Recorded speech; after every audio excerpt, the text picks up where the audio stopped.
आप लोग सभी जितिया का पर्व करते हैं, तो मैं आप लोगों के साथ संपूर्ण व्रत कथा लेकर के आई हूँ। तो चलिए हम शुरू करते हैं। एक बार नैमिषारण्य के निवासी ऋषियों ने संसार के कल्याणार्थ सूत जी से पूछा, हे सूत, कराल कलिकाल में लोगों के बालक किस तरह दीर्घायु होंगे, सो कहिए। सूत जी बोले, जब द्वापर का अंत और कलयुग का आरंभ था, उसी समय बहुत सी शोकाकुल स्त्रियों ने आपस में सलाह की कि क्या इस कली में माता के जीवित रहते पुत्र मर जाएंगे। जब वे आपस में कुछ निर्णय नहीं ले सकी, तब गौतम जी के पास पूछने के लिए गईं। जब उनके पास पहुंची तो उस समय गौतम जी आनंद के साथ बैठे थे। उनके सामने जाकर उन्होंने मस्तक झुकाकर प्रणाम किया। तदंतर स्त्रियों ने पूछा, हे प्रभु, इस कलयुग में लोगों के पुत्र किस तरह जीवित रहेंगे, इसके लिए कोई व्रत या तप हो तो कृपया करके बताइए। इस तरह उनकी बात सुनकर गौतम जी बोले, आपसे मैं वही बात कहूँगा जो मैंने पहले से सुन रखा है। गौतम जी ने कहा, जब महाभारत युद्ध का अंत हो गया और द्रोण पुत्र अश्वत्थामा के द्वारा अपने बेटे को मरा देख सब पांडव बड़े दुखी हुए, तो पुत्र के शोक से व्याकुल होकर द्रौपदी अपनी सखियों के साथ ब्राह्मण श्रेष्ठ धौम्य के पास गई और उसने धौम्य से पूछा, हे विपेंद्र, कौन सा उपाय करने से बच्चे दीर्घायु हो पाएंगे, कृपया करके ठीक ठीक कहिए। धौम्य बोले, सतयुग में सत्य वचन बोलने वाला, सदाचारण करने वाला, समदर्शी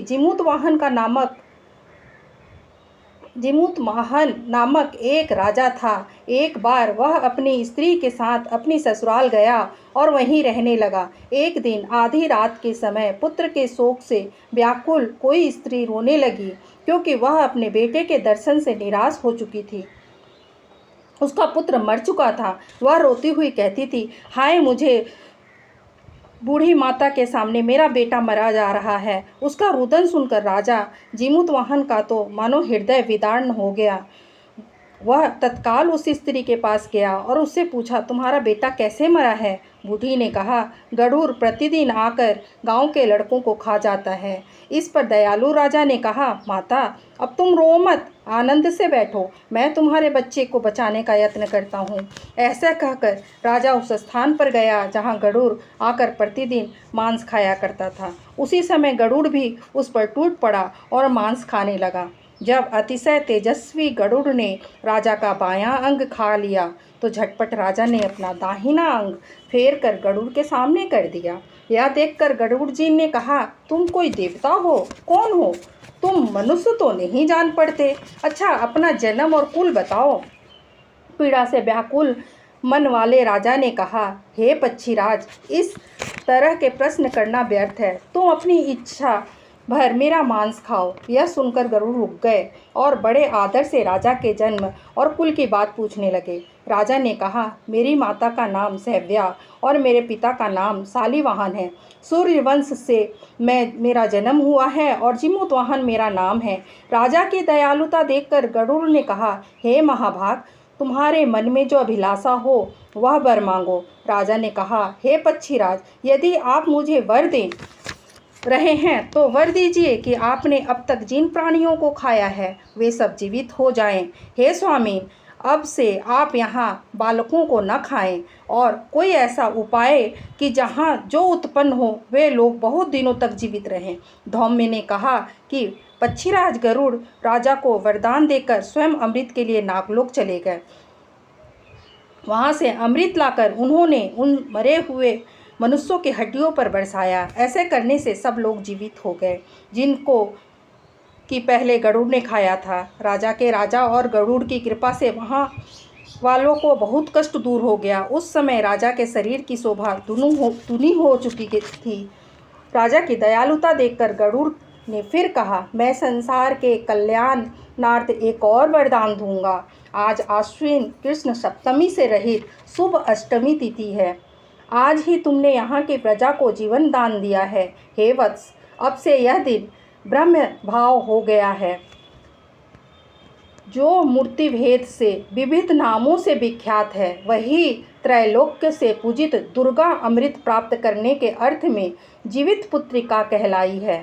सो इस तिथि को जो स्त्रियां उस जीवित पुत्रिका की और कुश की आकृति बनाकर तुम्हारी पूजा करेगी तो दिनों दिन उनका सौभाग्य बढ़ेगा और वंश की भी बढ़ती होती रहेगी। हे महाभाग, इस विषय में विचार करने की भी आवश्यकता नहीं है। हे राजन, सप्तमी से रहित और उदया तिथि की अष्टमी को व्रत करें, यानी सप्तमी विद अष्टमी जिस दिन हो उस दिन व्रत न कर शुद्ध अष्टमी को व्रत करें और नवमी को पारण करें। यदि इस पर ध्यान न दिया गया तो फल नष्ट हो जाएगा और सौभाग्य तो अवश्य नष्ट हो जाएगा। जीमूत वाहन को इस तरह का वरदान देकर गरुड़ बैकुंठ धाम को चले गए और राजा भी अपनी पत्नी के साथ अपने नगर को वापस चले आए।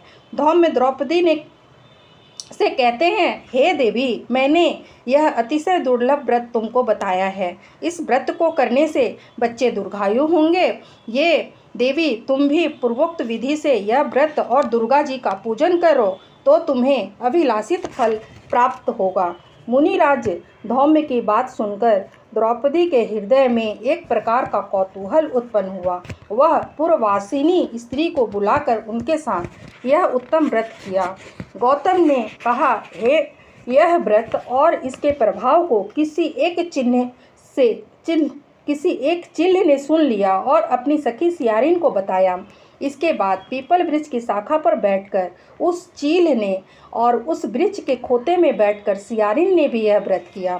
फिर वही चील ही किसी उत्तम ब्राह्मण के मुंह से यह कथा सुनाई और पीपल के खोते में बैठी हुई अपनी सखी को सुनाया। सियारिन ने आधी कथा सुनी थी कि उसे भूख लग गई और वह वहाँ उसी समय शव से भरे हुए शमशान में पहुंची। वहां उसने इच्छा भर मांस का भोजन किया और चील्ही बिना कुछ खाए पिए रह गई और सवेरा हो गया। सवेरे वह गौशाले में गई, वहां गौ का दूध पिया। इस तरह नवमी को उसने पारण किया। कुछ दिनों बाद वे दोनों मर गईं और अयोध्या में किसी धनी व्यापारी के घर में जन्मी। संयोग से उन दोनों का जन्म एक ही घर में हुआ, जिसमें सियारिन ज्येष्ठ हुई और चिल्ल छोटी। वे दोनों बड़ी शुभ लक्षणों से युक्त थी, इसलिए बड़ी लड़की काशीराज के और छोटी उनके मंत्री के साथ विधिवत ब्याही गई। पूर्व जन्म के कर्म फल से वह मृगनयनी रानी हुई। जिस किसी की संतान को उत्पन्न करती वह मर जाती थी और पूर्व जन्म की बातों को स्मरण करने वाली मंत्री की पत्नी ने 8 वसुओं के सदृश तेजस्वी 8 बेटे उत्पन्न किए और सभी जीवित रह गए। अपनी बहन के पुत्रों को जीवित देखकर ईर्ष्यावश राजपत्नी ने अपनी स्वामी से कहा कि यदि तुम मुझे जीवित रखना चाहते हो तो इस मंत्री के सभी पुत्रों को उसी जगह भेज दो जहाँ मेरे बेटे गए हैं, अर्थात इन्हें मार डालो। यह सुनकर राजा ने उस मंत्री के पुत्रों को मारने के लिए कई प्रकार के उद्योग किए, पर मंत्री पत्नी ने जीवित पुत्रिका के पुण्य बल से बचा लिया। एक दिन राजा ने अपने आदमियों से उन पुत्रों के सिर कटवाकर पिटारी में रखवाया और वह पिटारी उनकी माता यानी कि मंत्री की पत्नी के पास भेज दिया। किंतु वे 8 सिर बेशकीमती जवाहरात हो गए और भले चंगे वे 8 लड़के अपनी माता के पास वापस चले गए। उनको जीवित देखकर राजपत्नी को बड़ा विस्मय हुआ। अंत में वह मंत्री की पत्नी के पास आई और उसने पूछा, बहन, तुमने कौन सा ऐसा पुण्य किया जिससे बार बार मारे जाने पर भी तुम्हारे पुत्र नहीं मरते? इस तरह मंत्री की पत्नी ने कहा, पूर्व जन्म में मैं चील थी और तुम सियारिन।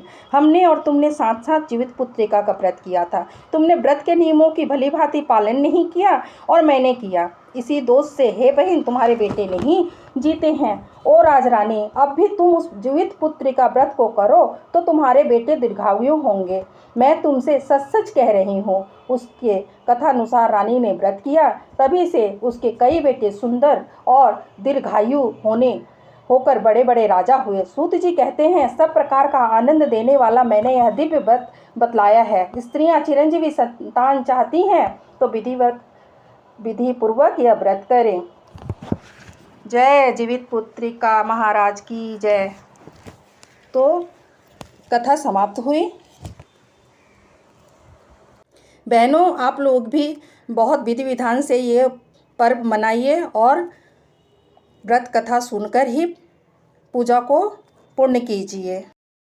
लाइक शेयर कर दीजिएगा और सब्सक्राइब भी।